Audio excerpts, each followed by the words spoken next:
You are listening to Hello Cupcake, It's Me, a podcast with your host, Michael Peterson. So, yeah, how are you guys? It has been a very interesting week already.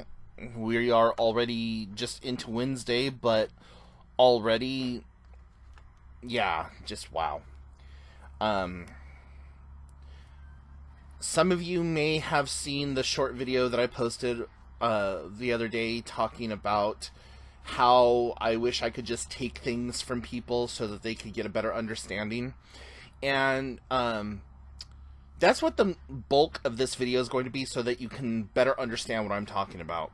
So, as many of you know, I am a low-income person myself, and that I've been through all these tragic events throughout my life, and that prior to those kind of tragic events, that I always had like a certain outlook on things, and that back when I was,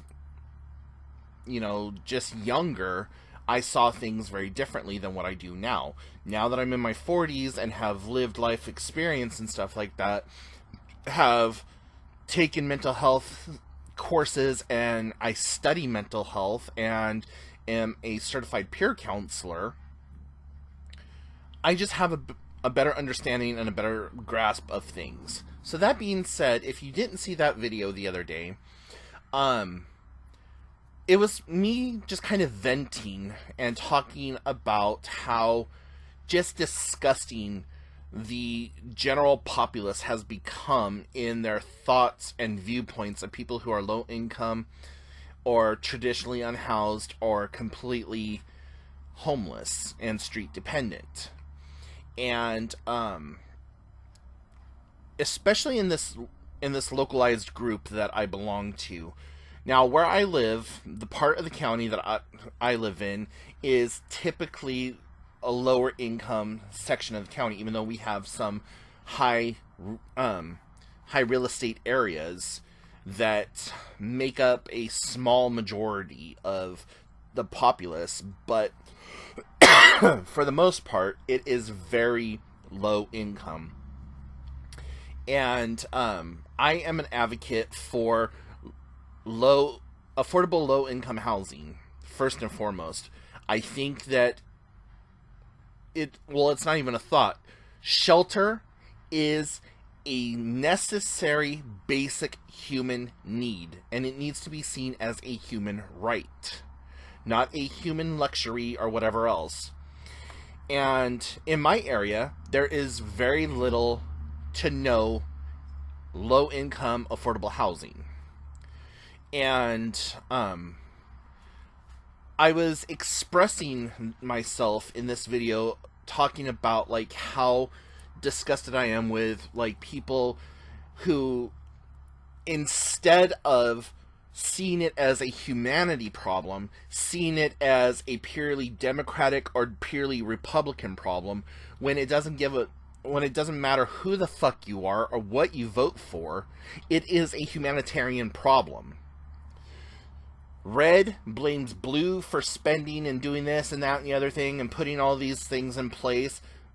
Blue blames red for this, that, and the other thing, but no one stops and gives a legitimate solution to what needs to be done or how to implement that.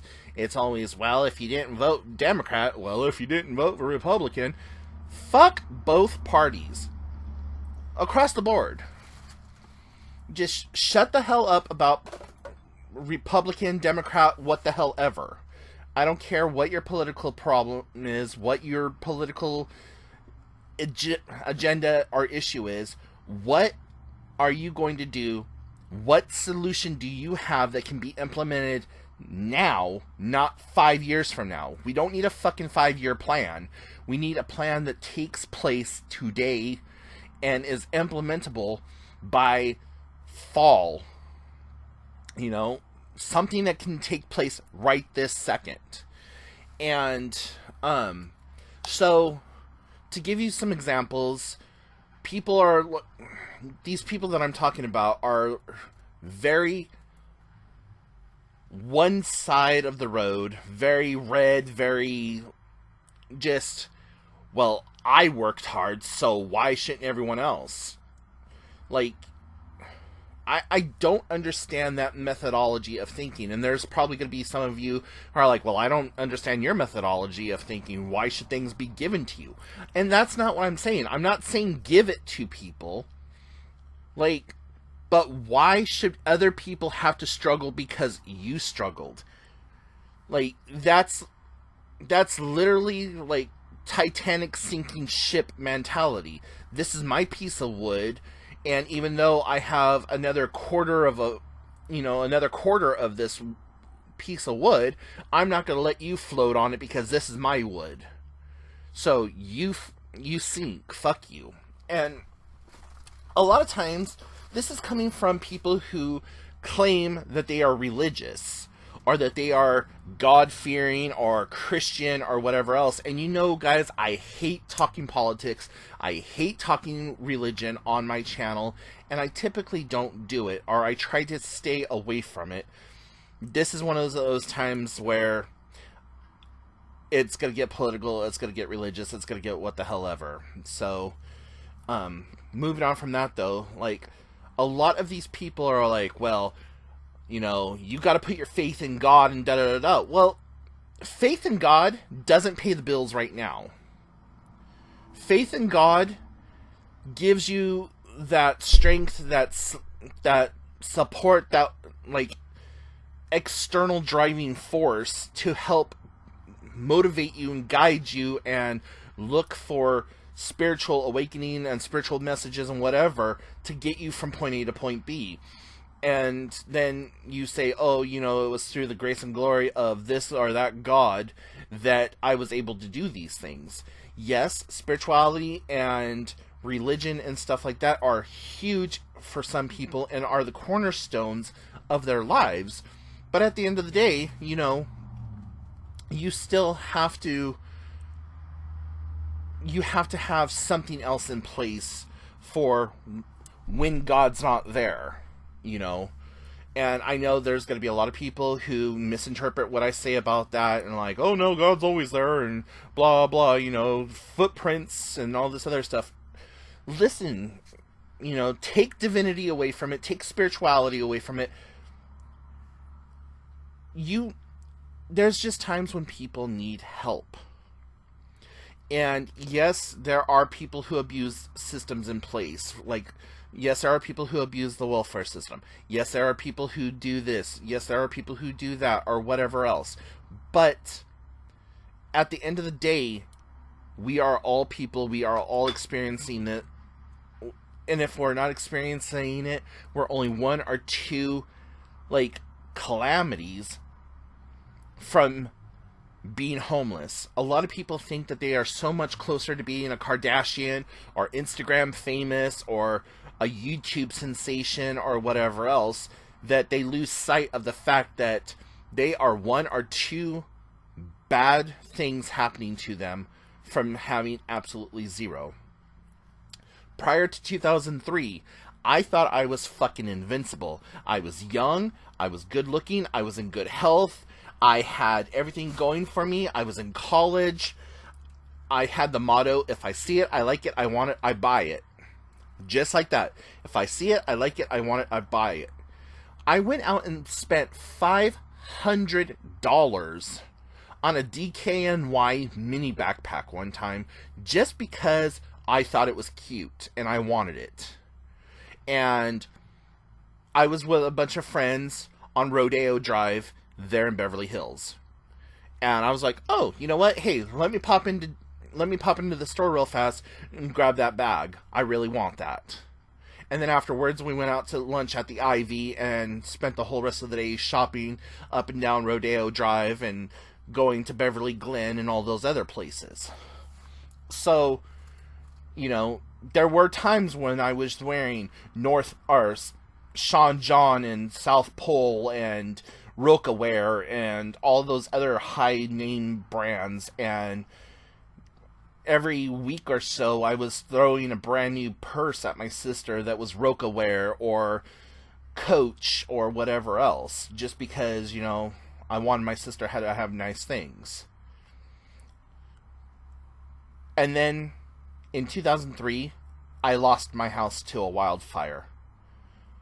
My it was a 3-bedroom, 2-bath house with a 2-car garage, laundry room, fenced in backyard, nice front yard, large den with a huge masonry stone wall, like stone fireplace, in a suburb, in a nice old established neighborhood, not like old ran down, but old established, like old money neighborhood, with good school systems, no crime rate in the area, like a mile up from Target, a couple of miles from a really prominent casino, and like a whole bunch of other amenities.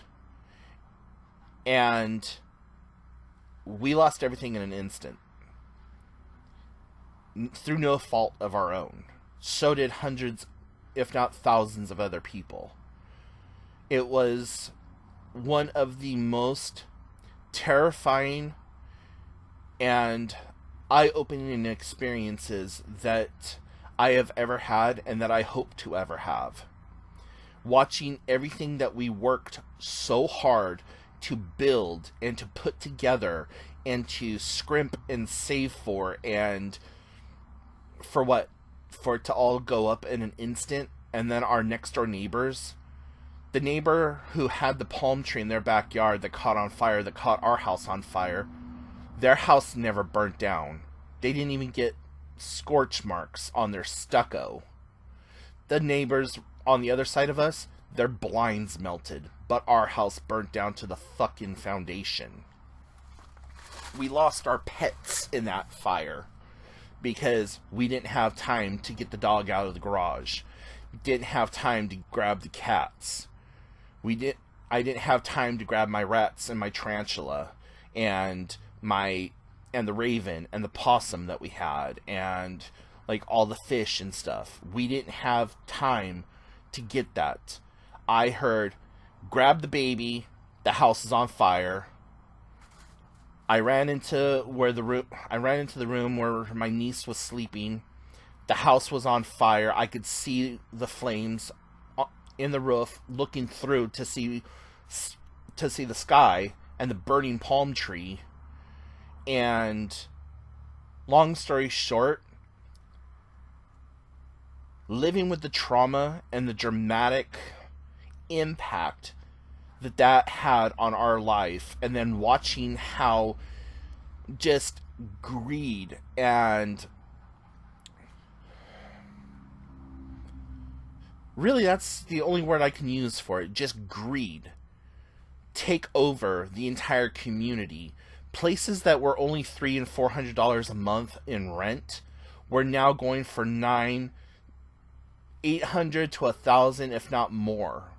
Because, demand's there, so we can charge more. At the shelters that FEMA had set up, there were people who weren't even affected by the goddamn fire in there taking resources from people who lost every fucking thing. Just because, it's free stuff. I need a new bed in a bag, so let me go take it from these people who have lost every fucking thing. Me and my family, we spent 2.5 months homeless before we were able to get into a place. And so that right there was a huge, shocking eye-opener. It was like, oh hell, where's that DKNY backpack? Where's this? Where's that? Oh yeah, that was in the house. It burnt up. We didn't have time to evacuate and pack stuff. It was literally 8 a.m. We saw the fires. We were told that we didn't have to evacuate. By 11, we were told that we might have to evacuate. By 1, our house was completely gone. It was that fast. And that really changed how I looked at things. I became less materialistic. Like, you look in the background and you see all this shit that I have now, but it's all stuff that's replaceable. It's nothing that I'm absolutely connected to. Like, right behind me, that's some of my Funko Pops and half of a library that I used to have. In the house that burnt down, I had a full-on library with every single Stephen King book he had ever written in hardback. I had every single book that Anne Rice had wrote in hardback. I had every Dean Koontz book. I had a child's library for my niece. I had my sister's library of books. You know, we had 4 built-in bookshelves, floor to ceiling, completely filled, plus books and movies and entertainment stuff in the den, not including the DVD collection that we had, or like any of the other collectible knickknacks that we had, or priceless heirlooms and art and just family photos. We have 12 photos of my niece from the time that she was born till her 2nd or 3rd birthday, maybe even maybe her 4th birthday. We have none of those photos anymore. I don't have photos of my biological mom or my dad or my grandfather or my grandmother or whatever else. I have very few things left that are memorabilia. And it sucks. But, you know, it's one of those things that it happened. And people don't think about that stuff. And so, when I was talking about wanting to take everything that somebody has and put them in that situation, that's what I wanted to, you know, I wish that I could take people who are so close-minded and are so opposed to, like, homeless people or low-income people or whatever, and just take them and put them in that situation and make them think that they can never get it back, and afford them the same opportunities that low-income people have, that they can build themselves up from. So many people think that low-income people do not contribute to society, or that just because they are that they're unemployed, that they don't contribute to society. We still do. We still have to pay taxes. We don't have an income tax, but we have to pay taxes on everything. We have to pay taxes on gas. We have to pay taxes whenever we buy stuff. We have to pay taxes on, you know, everything. So just because we're not part of the economy's machine of, like, making Walmart run, we still pay taxes in city taxes, in state taxes, in food taxes, food, beverage, entertainment taxes, or whatever else. This whole idea that if you don't have a traditional 9-to-5 and that you're busting your ass and that you're keeping up with the Joneses and all this other stuff, that you are unproductive member of society is bullshit. And to just have this blatant disregard for humanity in general is disgusting to me. Like, how can you look at somebody who's living on the side of the road, filthy and hungry and needy and whatever else, and think, ugh, fuck you, you bum, and then still go to church, or consider yourself Christian, or consider yourself spiritually moral, or whatever else? Like, I can't wrap my head around it. And so that's what I was meaning by that video, is I want to take those people and place them in a situation that they find absolutely disgusting and vile and whatever else, and make them have to live it for 6 months to a year or longer. Just experience what it's like to actually walk a mile in somebody's broken shoes and have to live knowing that you once had, or that you once could, or that you once did, and are no longer able to do so, a lot of times through no fault of your own. And so it's something that I'm extremely passionate about, as you can tell, and it's something that has really, really just kind of like been gnawing on my nerves lately. And I have absolutely no sympathy or empathy for people who have the inability to see these things and somehow think that it's okay to continue to perpetrate and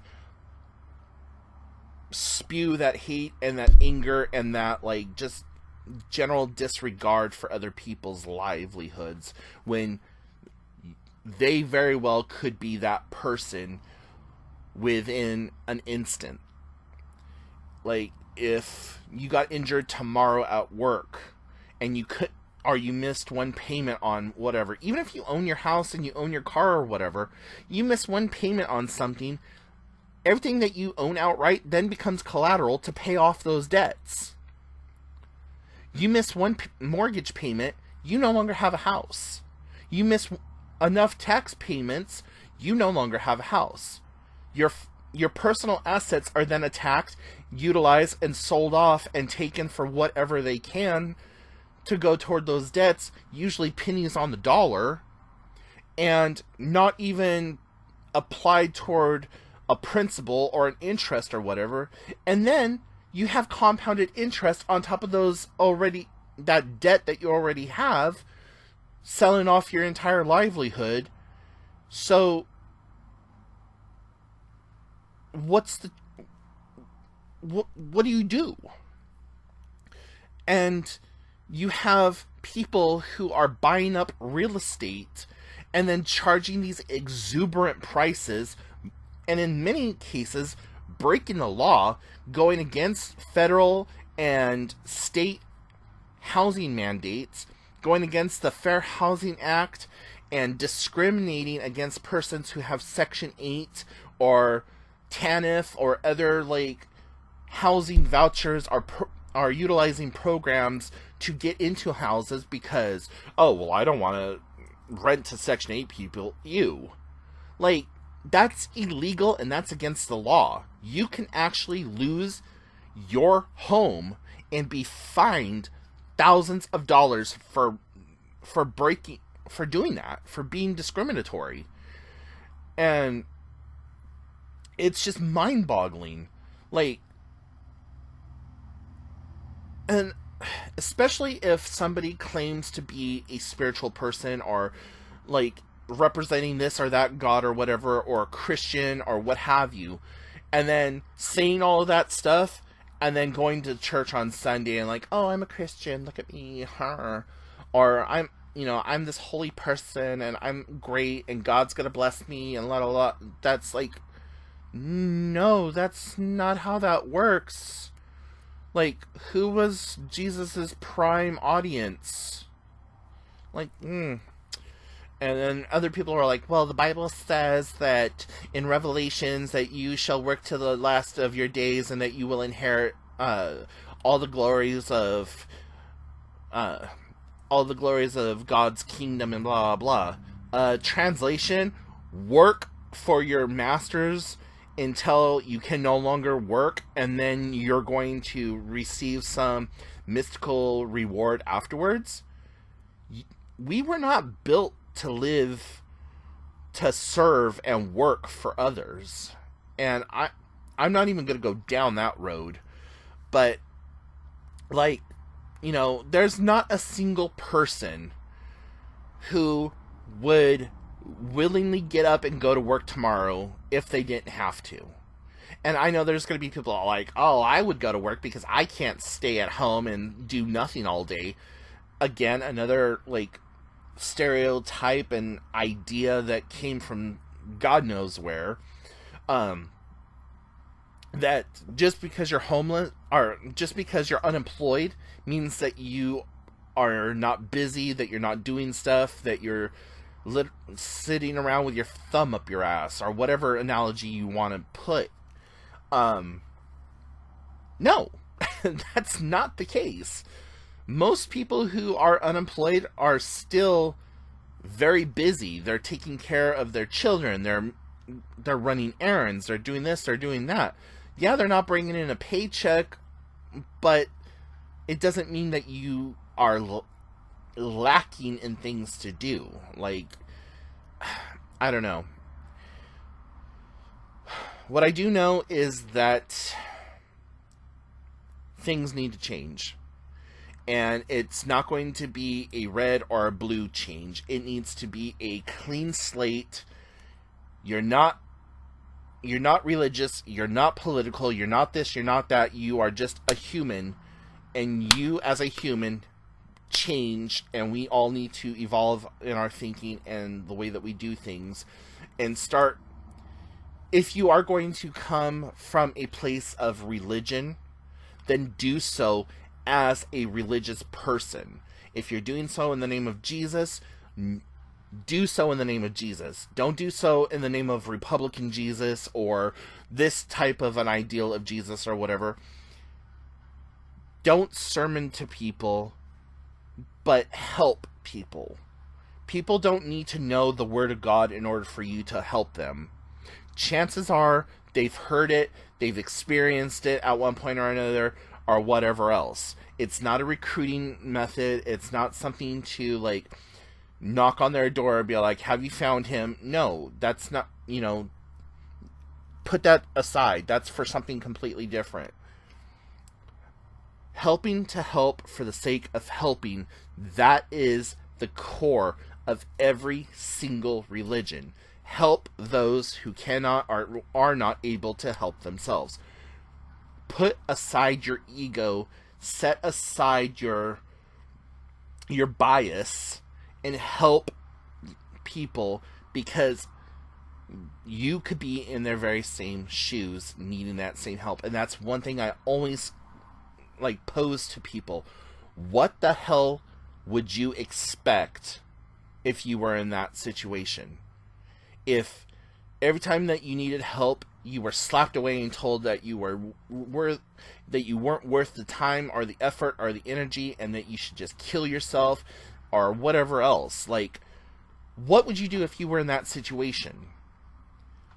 Yeah, you can only be strong for so long, but if you have a wife and children and all this other stuff, and you are trying to maintain your family structure, even if it's not a wife, you're just trying to maintain your family structure, and everything is falling on you, and you yourself are breaking down, what do you do?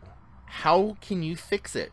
And if everything is all the way up here and you're down here, a lot of times there's that huge disconnect and no way to get from point A to point B. So that's what that video was about, and I'm sorry for ranting for a half an hour about that, but I needed to get this off my chest. It has been weighing on me for days now, and just reading the comments this morning off of that video was like, nah, this needs to get out there. I know I'm not going to change people's minds, and I know it's just me on this camera venting and talking about whatever, but on the off chance that I do reach somebody, that they have stayed for the 29 minutes and 30 seconds that this video has been going on, well, almost 30 seconds, but that this video has been going on, that they at least could take a second to step outside of themselves and possibly look at life through somebody else's eyes. That's all I want. So I'm gonna go ahead and end this. I'm not gonna talk about the rest of the stuff that's happened over the last couple of days with exercises and stuff like that and trivia. I'll save that for Saturday. So yeah, if you've made it this far, thank you for listening to me rant, and yeah, I will talk to y'all later. Bye guys.